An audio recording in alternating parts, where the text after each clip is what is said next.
I think Jeff was the wheelie kid in the On Any Sunny, the part one. He was that little boy standing on the foot pegs, and he was riding the wheelie across the. Oh, I'm Jeff Ward. I can ride the wheelie.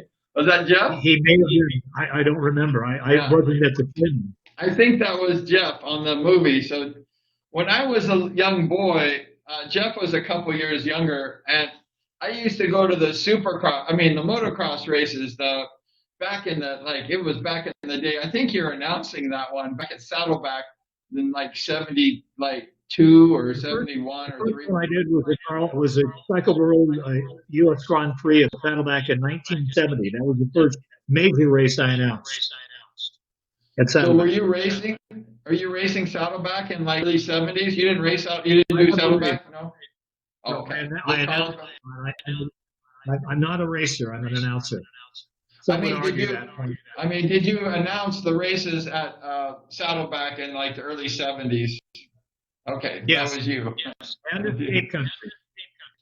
Yeah. Oh, very good. Those are good. You know, they used to be like 40 or 50,000 people at Saddleback lining the mountain hill. Do you remember that? Oh yeah, there were a lot of people there. I used to have I lived in Orange like I told you earlier, and then as a kid, and then I would have my mom take me on her Pinto station wagon up to Saddleback with my bicycle. I had a Speedway bicycle at the time. It was a Speedway bike because I like Speedway. And she would drop me off at the races at Saddleback, and then I would go riding my bicycle around Saddleback during these motocross races that you announced. And then after the race, 40 or 50,000 people will come down that canyon going towards Orange to the 55 freeway. And I would be riding my little bicycle past all the people, like, oh, goodbye, goodbye.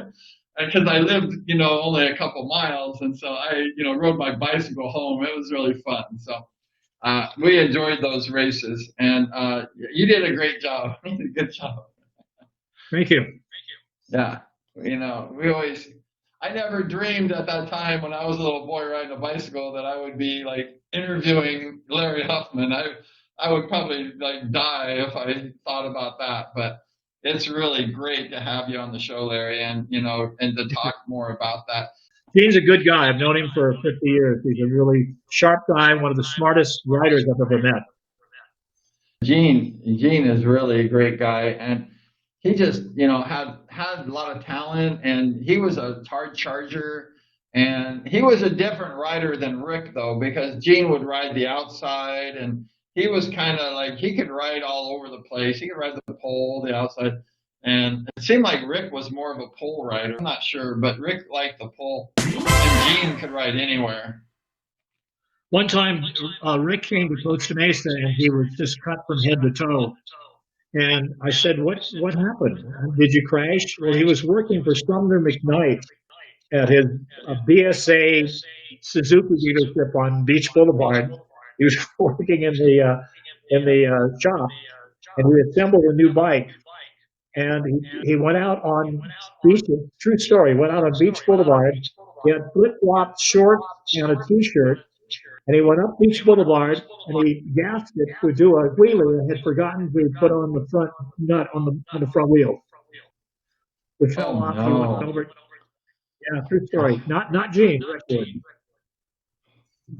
Forgot to tighten the bolt, the nut.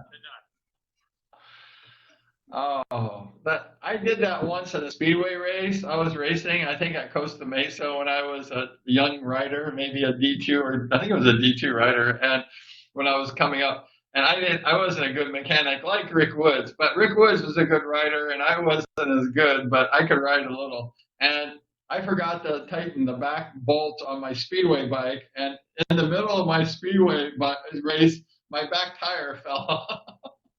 And I'm riding, Wow. I crash. I'll bet that didn't happen again. Never, never. And I was a terrible mechanic. And like I say, I could ride a little bit, but as far as a mechanic, I was like terrible. And my first race against Bruce Penhall, because we have Bruce Penhall on the show. Maybe I won't talk to Bruce about this because maybe he'd get mad. Maybe he'd leave my show. But Hopefully Bruce isn't watching this show tonight because maybe he's pissed off or something. But my first race in D1, I was on the 0 yard line. It was at Costa Mesa. And Bruce was on, the 40 or the 50 or something back there. And I had my Jerry Fairchild JP, and on that JP, it had this big, heavy aluminum chain guard. It was really heavy. It weighed like, 2 kilos or something, like 6 pounds or something. It was really heavy. It was in the old days, and I had forgot to tighten up the chain guard really good because I was a terrible mechanic. I admit it, so at least I'm honest. And I was racing Penhall, and I think Rick Woods was in that race. And so I had Penhall and Woods, and I'm like, oh God, I got these guys. And so I had to go fast because these guys are pretty good, right? They're good. And so I'm giving it all I have, and I'm in the lead, the whole race. I was at the 0 yard line, my first time, my first ever, and I'm racing, and anyways, I didn't know it at the time, but that heavy chain guard, Penhall was racing me, and he was beside me, close by, and Penhall ended up beating me by only like this much. I actually bobbled. I had the lead the whole time. At the very last turn on turn 4 on the last lap, it was like 6 lap race. I bobbled a little bit, and Bruce just snuck by me. He beat me by an inch. And I thought I beat him, and he beat me. So Brian, you should explain what handicap racing is, because a lot of your viewers might not understand that Penhall would start on the 60-yard line, you'd start on the 0 yard line, but you should explain that. Yeah, basically in Speedway, Larry. Let me throw in one thing real fast. Harry Oxley came up with that concept. He said, why should we put the guys that qualify fastest on the first line? Let's do it different. Let's put the Rick Woods and the Bruce Penhall down, put them back on the 60, so they have to pass all these other guys. And that was Oxley that did that, Harry Oxley. Oh, very good. Well, what they did, like you said, is they take the novice, the new, like, let's say D1 riders or whatever, and they put them handicap in the front because they're not very good, right? They're not very good. They're new. And then if you're a little better, you go back to the 10 yard line in, let's say, Division 1. So you're not really fresh, but you're like a little bit better. And then they handicap you according to your ability. So the better you are, the more handicap you go back. So you go to the 20, the 30. The more money you make from winning on the 60. Keep that in mind. If you won from the 60-yard line, you would make more money. Really? Yeah, absolutely. I didn't know that. Oh, wow. Because somebody told me, and you weren't there, I think it was before your time, but somebody told me that when the Costa Mesa started, I think it was Greg Hazeroff. I think Greg was on the show, and he told me, I think it was him. Don't quote me. But they told me that when Costa Mesa opened up in 1969, that initially they didn't know how to handicap, the riders, because it was kind of like, it was the first opening of Costa Mesa and everything was kind of new. But Rick Woods had won the 1968 United States Championship at Whiteman Stadium, so Rick Woods was a kind of a big name. He came in as a hot shoe. So Harry Oxley, I heard he handicapped Rick Woods at like all the way halfway around the track, whatever yard line that is. And so when Rick Woods started, is that true?